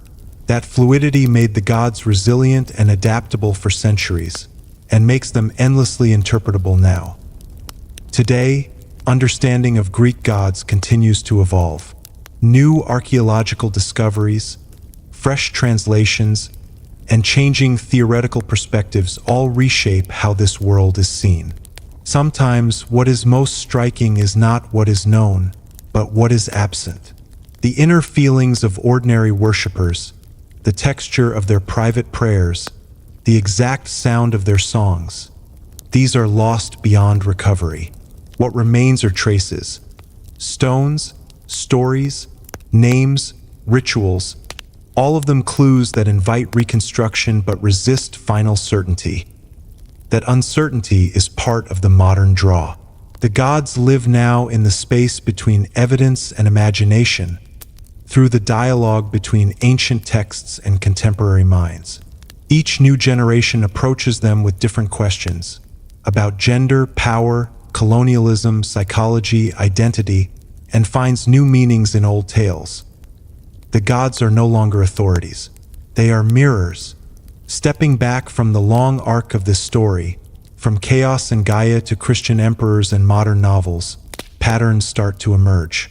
The Greek gods, for all their vivid particularity, embody universal themes about how humans make sense of existence, power, and mortality. One of the clearest patterns is generational conflict. Uranus is overthrown by Cronus, Cronus by Zeus. Zeus himself fears being overthrown by his offspring and takes extreme measures to prevent it. This isn't just divine drama. It is the cosmicization of a human experience almost every culture recognizes. Children challenging parents, new orders displacing old, fear of replacement, and the cyclical nature of power.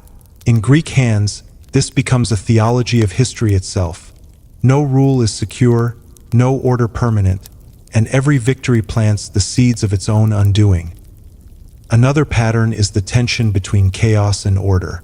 The primordial gods are raw, undifferentiated forces. The Olympians bring structure, law, custom, civic life. Yet they never fully tame the wild. Dionysus remains as reminder that beneath the polished city, primal forces still breathe. Poseidon's earthquakes, Artemis's wilderness, the Furies' relentless pursuit of blood guilt. These insist that no structure can completely suppress what came before it. Greek religion dramatizes balance rather than total conquest. Civilization must negotiate with chaos rather than dream of eliminating it. The gods also embody the double-edged nature of power. Zeus is protector of justice and violator of boundaries. Athena is goddess of wisdom and war. Aphrodite brings joy and ruin. Hermes guides and deceives. None of them are pure virtues. They represent human capacities amplified beyond mortal limits. Intelligence, desire, strength, creativity, anger. The mythic cosmos becomes a map of the human psyche, externalizing our contradictions into a family of immortals who fight, reconcile, and repeat the cycle endlessly. There is a profound realism in this theology. The gods are not moral exemplars in the later monotheistic sense. They lie, cheat, seduce, and kill. Greek religion did not say, "Be like Zeus." It said, "Zeus is like the world, enormously powerful, often unjust, sometimes protective, ultimately beyond your control. Virtue in such a cosmos was not blind obedience but sophrosine, measuredness, self-knowledge, knowing your limits. Hubris was the great sin, not because it offended godly purity, but because it meant forgetting you were human. This connects to another enduring thread, the insistence on limits.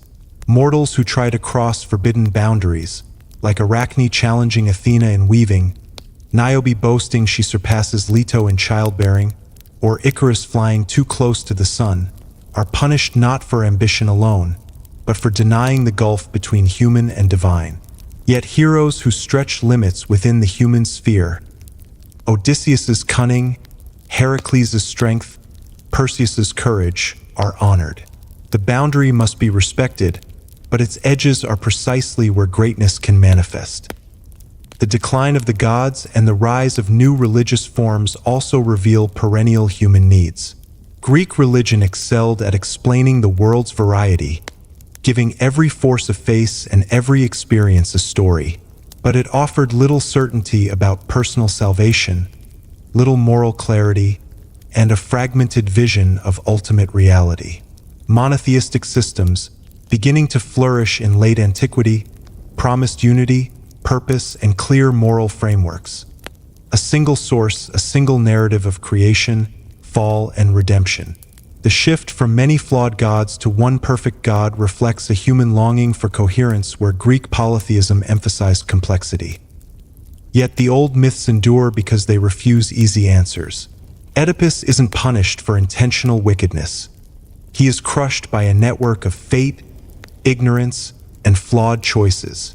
Agamemnon sacrifices his daughter to win a war, raising agonizing questions about collective versus personal duty.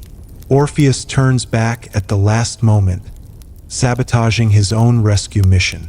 These stories don't resolve into simple moral lessons. They invite reflection on ambiguity, on situations where every choice is compromised. Modern circumstances echo many of these themes. The fear of being replaced by younger generations, by new technologies, by shifting powers, is Cronus's fear in new form. The struggle between local identity and global empire mirrors the tension Greek religion faced when city-state cults met Roman universalism. The conflict between rational explanation and older, more poetic ways of seeing the world resembles the philosophical critiques that once chipped away at Olympian certainty. The gods continue to matter because they offer a language for talking about things that remain difficult to express. Conflicting desires inside one person, Aphrodite versus Artemis, Athena versus Ares. The experience of being overwhelmed by emotion, Dionysus. Being constrained by law, Themis. Or haunted by past wrongs, the Furies. In modern storytelling, when a character is like a Hera, a Dionysian figure, or cursed like Cassandra, listeners immediately grasp the pattern. The Greek pantheon functions as a set of archetypal masks we still wear. And then there is the way myth and history intertwine in memory. The story of the Greek gods began as lived religion, evolved into literature, was reframed as superstition, then recovered as cultural treasure. Along the way, historical realities, the building of temples, the politics of city-states, the edicts of emperors, merged with narratives of titans and heroes. When we speak of the fall of the gods, we are describing both legal decrees and shifts in consciousness. When we talk about the age of Zeus, we blend Bronze Age cult practice with poetic imagination. The deeper pattern might be this: humans tell stories to live inside the universe. As what is known changes, the stories change too. But no story ever fully dies if it speaks to something enduring in human nature.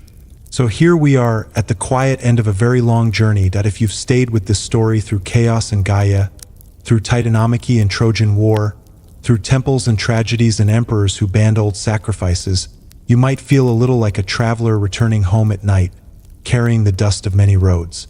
The world around you is the same, your room, your street, the ambient hum of whatever age you live in, but something in how you see it has shifted. Imagine, just for a moment, standing again under that imagined Mediterranean sky. The air is warm. The sea is turning indigo. Somewhere, a goat bell rings. Somewhere else, a priest sharpens a sacrificial knife. A woman lays a garland at a small roadside shrine. A sailor pours a libation before boarding his ship. An Athenian playwright whispers lines to himself in a dim corner of the theater of Dionysus. Above them, in their minds at least, the gods watch, chatting, scheming, perhaps amused, perhaps indifferent. Now imagine the same landscape centuries later. Temples are closed, some in ruins, some refitted as churches. New prayers rise where old hymns once did. A monk copies Homer's lines by lamplight, carefully tracing letters he no longer reads as direct truth, but still senses as something important. The gods' names have changed or faded, but the human impulse to connect, to plead, to thank, to make meaning remains exactly the same. Across all these layers, one thread ties everything together: memory. The Greek gods survived because humans could not quite let go of them. They stayed in poems, in statues buried and dug up again, in words that outlasted belief. They became ghosts in the machinery of language and thought, present whenever someone speaks of hubris, of an Achilles heel, of a Herculean task. For listeners now, people like you, perhaps lying in bed or working late or walking alone with headphones on, the gods are no longer authorities but companions in imagination. They don't command you, they invite you to think about power and its limits through Zeus and Cronus, to reflect on love's danger through Aphrodite's stories, to understand the wildness inside yourself through Dionysus, to sit with grief and endurance beside Demeter, that there's a kind of gentle irony in their fate. Gods who once demanded sacrifice now ask only for attention. They receive it in the form of novels and movies, paintings and games, scholarly books and whispered retellings. You honor Athena not by slaughtering a bull but by seeking wisdom. You honor Hermes by crossing boundaries of knowledge and culture. You honor Apollo whenever music or clarity cuts through confusion at the same time. There is room here for mourning. Something was lost when the last person who truly believed that Zeus might answer a prayer died. Something fragile and intense. The feeling of living in a world saturated with presence, where every spring, every grove, every crossroads might house a god or nymph or spirit. Modern life often feels thinner by comparison, more explained, less enchanted. Yet stories offer a way back, not to imitation of ancient belief, but to a different kind of closeness. When you let these myths unfold slowly in your mind, the birth of Aphrodite from sea foam, Persephone's descent and return, Prometheus chained to a rock, you participate in a continuity that stretches across 3,000 years. You become, in a small way, part of the afterlife of the gods. The beauty of this history is that it refuses to resolve into a simple lesson. The Greek gods warn against arrogance, but they also celebrate striving. They reveal the brutality in the world, but also its unbearable loveliness. They remind you that power is never stable, that every order decays, but that meaning can be carried forward, transformed instead of preserved in amber. If there is wisdom here, it may be this: everything humans make, temples, poems, religions, empires, eventually changes or ends. But the questions underneath them endure. What does it mean to be mortal? How should power be used? Why is there suffering? Where is beauty found? How do we live knowing we will die? The Greeks gave those questions faces and names. They put them on Olympus, sent them to war, let them fall in love and rage and reconcile and fade. Then they handed those stories to the world, and the world has been reworking them ever since. As this long, late evening story closes, take a moment to notice how it feels in you. Maybe there's a particular image that stayed. A cave on Crete, a statue on the Acropolis, a priest at Delphi listening for words in the smoke. Maybe there's a question that tugged at you more than others. Let that be your own small offering to this tradition. Attention, curiosity, reflection. Thank you for keeping company with these ancient beings for a while, for walking through their rise and fall and strange immortality. If you ever feel like returning, perhaps to sit with one god more closely, or to follow a single hero's path in detail, they will be there, waiting in the same place they have always waited. In the stories, in the ruins, in the quiet corners of your imagination where the old world still flickers. And as always, when you're ready, you're invited to keep exploring other myths, other histories, other ways humans have tried to make sense of this brief, bright, difficult life under whatever sky they believed watched over them.